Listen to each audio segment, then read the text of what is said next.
आज का हमारा टॉपिक है कैपेसिटी वेरिफिकेशन। सप्लायर की input quality, output quality, management system, technology, financial standings और मंथली व एनुअल कैपेसिटी का असेसमेंट करना कैपेसिटी वेरिफिकेशन कहलाता है। मैन्युफैक्चरर सप्लायर की एक्चुअल डेली आउटपुट वेरी करती है, क्योंकि सप्लायर अपनी पोटेंशियल आउटपुट, जिसे कैपेसिटी कहते हैं, उसका कुछ परसेंट ही यूटिलाइज करता है। मैन्युफैक्चरर सप्लायर की कैपेसिटी का प्रिलिमिनरी वेरिफिकेशन करता है।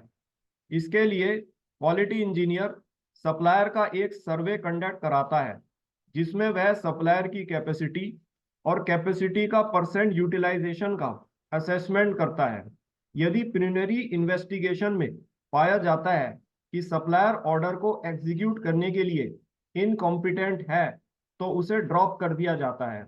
और यदि सप्लायर कॉम्पिटेंट पाया जाता है तो उसकी कैपेसिटी की डिटेल्ड वेरिफिकेशन किया जाता है। Capacity determines production potential, but actual output may vary based on utilization. We survey the vendor and assess their capacity utilization based on the feedback. If capable, a detailed study of their capacity is done by the quality engineer.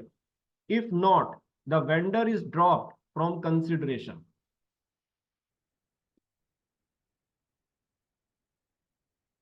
Supplier की capacity की detailed verification की जाती है। इसके लिए supplier की inputs, technology, financial standings और daily output को वेरीफाई किया जाता है। सप्लायर के input procurement procedures quality oriented हैं, इसे वेरीफाई किया जाता है। इसके लिए क्वालिटी इंजीनियर सप्लायर के इनपुट सोर्सेज को वेरीफाई करता है। क्वालिटी इंजीनियर यह वेरीफाई करता है कि सप्लायर प्रोडक्शन प्रोसेस में इंटरप्शन को रिड्यूस करने के लिए इनपुट्स का एडिक्वेट स्टॉक कैसे मेंटेन करता है।